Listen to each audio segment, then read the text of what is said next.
Hello students, this is our science class and we are doing chapter 11 that is moon and eclipses। हमने moon के बारे में पढ़ा, moon के surface के बारे में पढ़ा, मून पे सबसे पहले किसने लैंड किया वो भी हमने पढ़ा। अब हम क्या पढ़ेंगे, moon and the tide. Tides क्या होती हैं? जो समुंदर में लहरें उठती हैं ऊंची ऊंची, उनको टाइड बोलते हैं। और वो किसकी वजह से उठती है?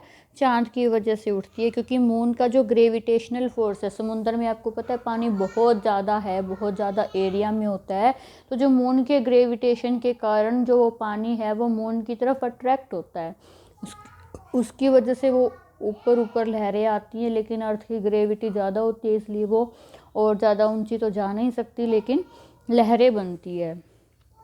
अनलाइक सन के जैसे the moon does not affect the weather. Moon है वो मौसम को इफेक्ट नहीं करता है। It also does not affect animal और plant life on the earth. ना ही ये हमारी पृथ्वी पर एनिमल की या प्लांट्स की लाइफ को अफेक्ट करता है। However it affect the water in the ocean and seas on the earth. लेकिन जो समुद्रों में, महासागरों में जो पानी है उसको प्रभावित करता है moon. It pulls the water of the seas and oceans causing tides. ये समुद्रों के पानी को खींचता है अपनी तरफ, जिसके कारण टाइड्स बनती हैं। The rise and fall of water in the sea and in the ocean is called a tide. जो समुंदर में या महासागर में पानी बार बार ऊपर आता है और गिरता है, उसको टाइड कहते हैं। देखिए, हाई टाइड, लो टाइड। ये लो टाइड है, ये हाई टाइड है, मतलब ज़्यादा ऊंची लहरें हैं यहाँ और यहाँ कम लहरें हैं। पुल ऑफ द मून, क्योंकि ये जो चांद है वो अपनी तरफ खींचता है, तो यहाँ की जो लहरें हैं वो ज़्यादा होती है, यहाँ की कम, लो टाइड होती हैं। Now moon is much closer to earth than sun. जो मून है वो सन से तो बहुत पास है हमारी अर्थ के। So the moon's pull on the water is much more than that of sun. इसलिए जो मून की जो पावर है अपनी तरफ खींचने की, जो ग्रेविटी है, वो ज़्यादा इफेक्ट करती है। As a result the water of seas on the side of earth facing the moon get attracted upward. इसलिए जो पानी चांद की तरफ है हमारी अर्थ पे, वो मून की तरफ अट्रैक्ट होता है, चला जाता है। We call it high tide, उसे हाई टाइड कहते हैं। At the same time the earth itself is also pulled slightly toward the moon causing a high tide on the opposite side. तो दूसरी साइड भी एक हाई टाइड बनती है। क्यों बनती है? क्योंकि अर्थ है वो खुद भी खींचती है मून की तरफ थोड़ी सी। In the areas between the two high tide, high tide के बीच के जो एरिया है वहाँ पे लो टाइड्स होती हैं। एज द अर्थ स्पिन्स और रोटेट ऑन इट्स एक्सिस, क्योंकि अर्थ है वो अपनी ही जगह पे घूमती रहती है इस तरह से।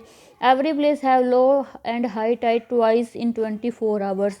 तो हर जगह पे हाई और लो टाइड्स आती हैं दिन में 2 बार।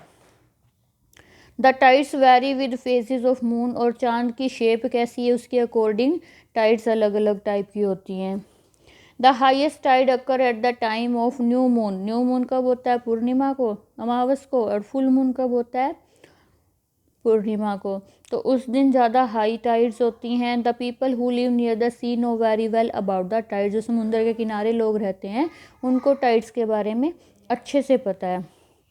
एक्लिप्सिस होते हैं ग्रहण of the moon and the sun. सूर्य ग्रहण और चंद्र ग्रहण पढ़ेंगे। We know that whenever light falls on an opaque object. हमें पता है कि अगर किसी भी, ओपेक क्या होता है? जिसके हम आर पार नहीं देख सकते, जैसे कि दीवार है, ठीक है। तो किसी भी ओपेक ऑब्जेक्ट पे अगर हम, मान लो यहाँ दीवार है और इधर मैंने बैटरी से इस पर लाइट डाली, तो क्या होगा? इस तरफ इसकी परछाई बन जाएगी दीवार की। We see are shadows in the sunlight. दोपहर में या जब धूप होती है तो हमें अपनी भी परछाई दिखाई दे रही है। जैसे अब मेरे पीछे से लाइट आ रही है तो इस पेंसिल की भी बुक पे बनी है ना shadow. The earth and the moon are opaque object. तो जो अर्थ है और जो मून है वो क्या है? ओपेक ऑब्जेक्ट है, मतलब उनमें से लाइट आर पार तो नहीं होती।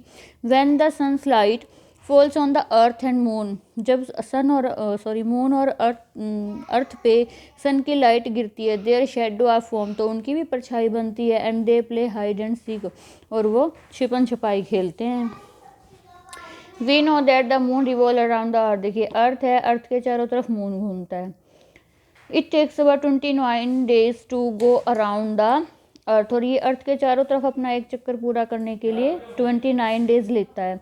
While moving around the earth, जब वो अर्थ के चारों तरफ घूम रहा हो, the moon sometime come between the sun and the earth. तो क्या होता है, घूमते घूमते, देखिए सन के चारों तरफ अर्थ घूम रही है, ठीक है, और अर्थ के चारों तरफ मून घूम रहा है। तो घूमते घूमते ऐसा होता है कि ये तीनों बिल्कुल एक लाइन में आ जाते हैं। मून बीच में आ गया, अर्थ और सन के बीच में आ गया।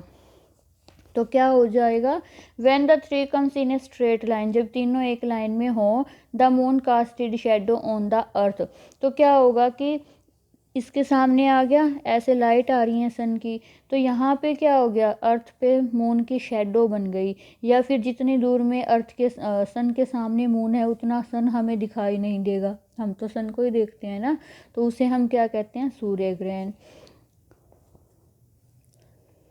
तो जितना पार्ट सन का दिखाई नहीं देता तो हम कहते हैं कि सन एक्लिप्स हो गया, सूर्य ग्रहण हो गया।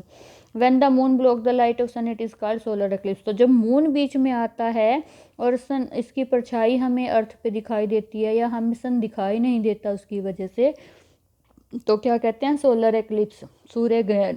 When the moon completely hide the sun, जब चांद जो है वो पूरे सन को ढक ले, it is called total solar eclipse. तो उसे पूर्ण सूर्य ग्रहण कहते हैं। जब थोड़ा थोड़ा बहुत ग्रहण लगता है तो उसे आंशिक कहते हैं।